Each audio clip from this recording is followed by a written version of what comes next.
Alright guys, so today we're reading A Smart Cookie. This is from The House on Mango Street, which we've already read in class, but before we start I want to note that's going to be important. This isn't a reading from the book, so this is a separate piece of text, so when you're going to answer your questions, especially the writing, you're going to want to be more specific with details as if we haven't read it already in class, okay? So you're going to want to be more specific with saying, if you say Esperanza's name, you're going to want to say it was the mother's daughter or the main character. Same thing with the mother. You're going to want to note that she's the mother. Yeah, right. You can say Esperanza, but you need to say who she is in the book. Okay? Because we're going to be reading, A Smart Cookie is going to be from the mother's point of view. When we're reading this, guys, there's going to be two important annotation jobs that we have. The first one is going to be to underline at least two pieces of evidence that are going to support the inference that you're going to make. Okay, we're focusing on inferences. Make sure when you have that inference that you're making, you have important pieces of evidence. So if you see important details, go ahead and underline them, and then note on the side, if you want, what your inference is. Or you can wait till we get to the writing to make your inference, but make sure you get those important details and pieces of evidence. The second one is to draw a box around supporting details that support the main idea of the text. Okay? So, we're going to have 10 minutes partner work, so you can take turns reading, 10 minutes to read this story, answer these two questions, and for the writing, we're going to do the writing together, but write your inference down that we're going to be making, okay? 10 minutes. Silent, read, remember your annotation jobs, I'm coming around to check. Go.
Who's reading right now?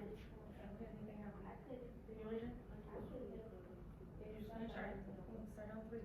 Paragraph 2 has a lot of details. I see you have this underlined. Make sure you put those details in underline. You're going to be important.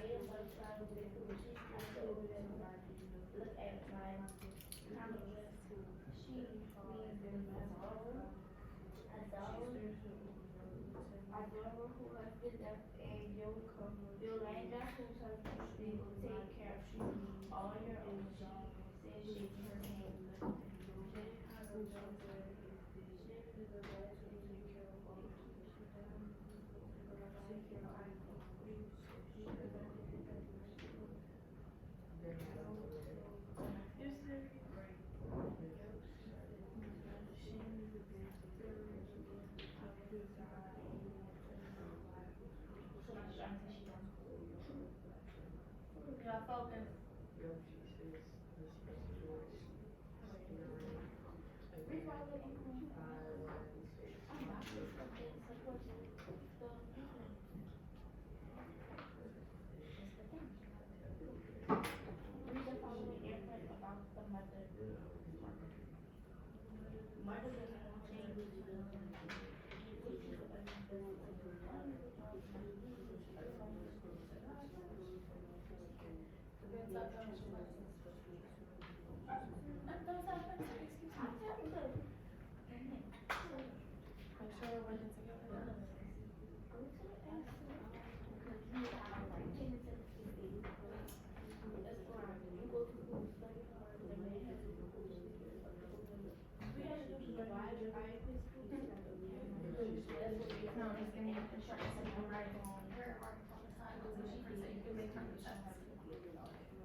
want you to know about the mother right now. Okay?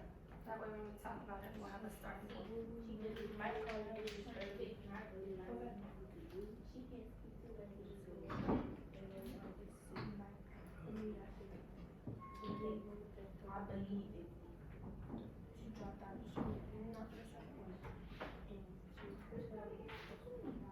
So which of the following sentences best supports the inference that the mother is trapped in her situation? So singing while she cooks oatmeal for her, the situation is so she had dropped out of school. She dropped out of school and she's gonna be ready. That's why she's telling her daughter it's important to say it's more than heartbeat is true, but it's not being it herself. Right, exactly.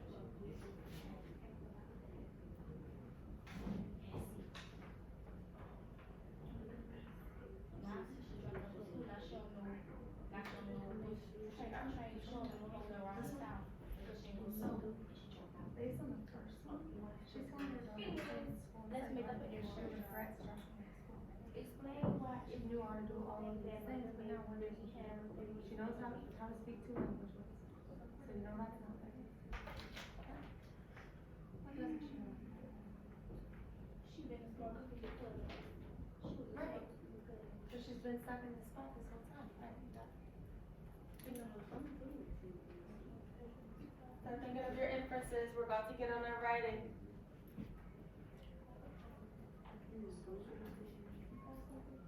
Think about what the mother used to do to what she's doing now. That's gonna be important in our inference. What was she able to do at one point that she's not able to do now and why?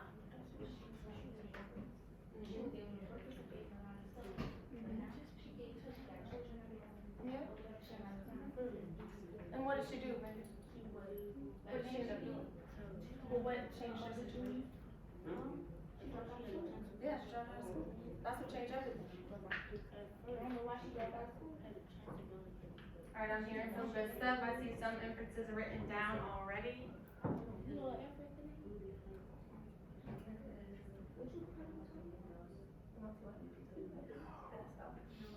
Yeah, I can see that. Get out of here.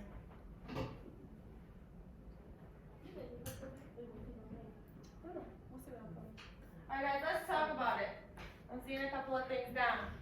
So, look at number 3. Explain why it's reasonable to think that mother may really have been a smart cookie and support your inference with at least 2 pieces of evidence from the text. We're gonna use smart cookie first. So, if you're calling yourself, if you're saying, oh, I'm one smart cookie, what kind of emotion does that draw? Would you take that seriously? Like, if she's talking seriously, like if I would say, because you can also say, like, oh, I'm one tough cookie. It's not saying it. As in, because if you're trying to tell someone you're smart, you're going to tell them seriously. If you're going to mean it and you want to really tell them, I'm smart, I'm intelligent, I know what I'm talking about, you're going to want to use strong language. By just calling yourself a smart cookie, it's a little bit more lighthearted, okay? So that's going to be the tone that really sets our writing, because it's the tone that really set this reading as she's talking about some of her regrets, right?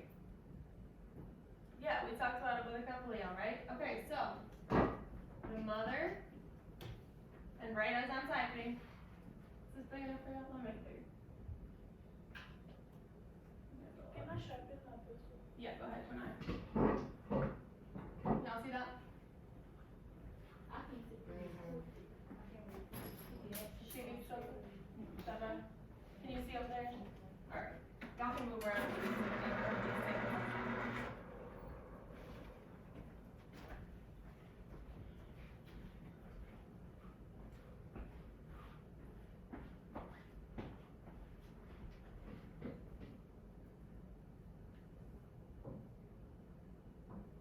Did she believe that, did the mother believe that she was smart before she quit school? Yeah? Did she think it was a good idea for her to drop out of school when she did? No. So that's gonna be the basis of our next sentence. Is now looking back, right?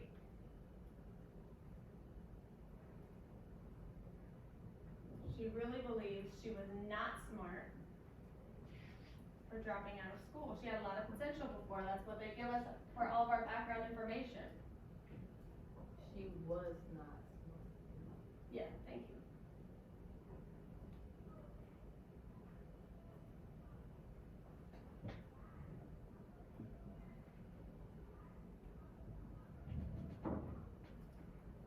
When you finish writing this, we're gonna go back in the text.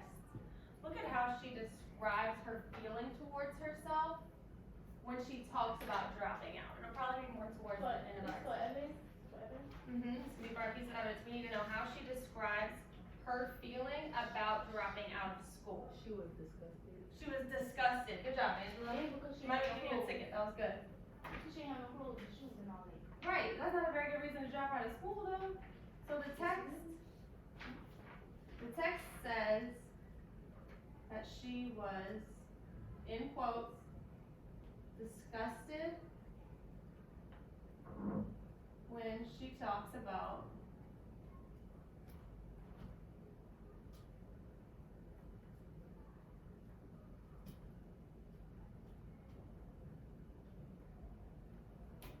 because, like Brandy said, she was ashamed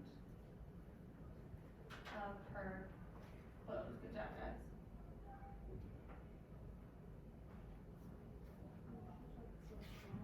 What is she telling her daughter? What is she encouraging her daughter to do? Stay in school and work hard. Stay in school and work hard.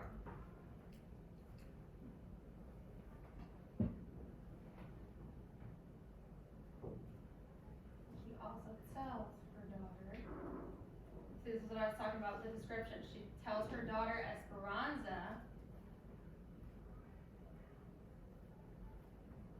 to stay in school.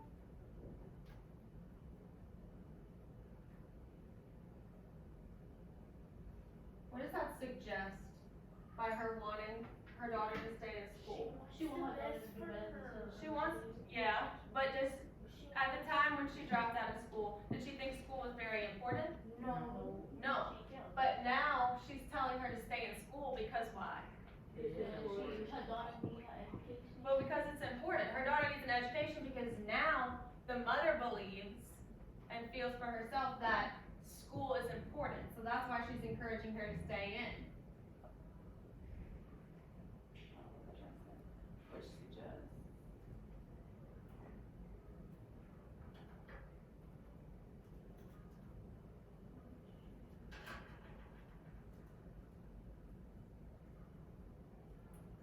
That's why when she says a smart cookie, guys, that's why it's sarcastically. Because when she originally dropped out of school, she was doing it because she was ashamed of her clothes. So she gave up her education and her potential based on something that when she looks back wasn't very important. So now, for her daughter, she wants her to stay in school because she knows the mistakes that she's made. So we're making this inference about it being sarcastically, and we're using disgusted, the way that she felt talking about it, as our evidence to support the inference that we made of it being sarcastic. Because if you're disgusted in yourself when talking about decisions that you've made, then you can't be serious when you call yourself a smart cookie when you're talking about the mistakes that you've made, okay? Y'all finish writing that and we'll move on. Oh, 'cause she was in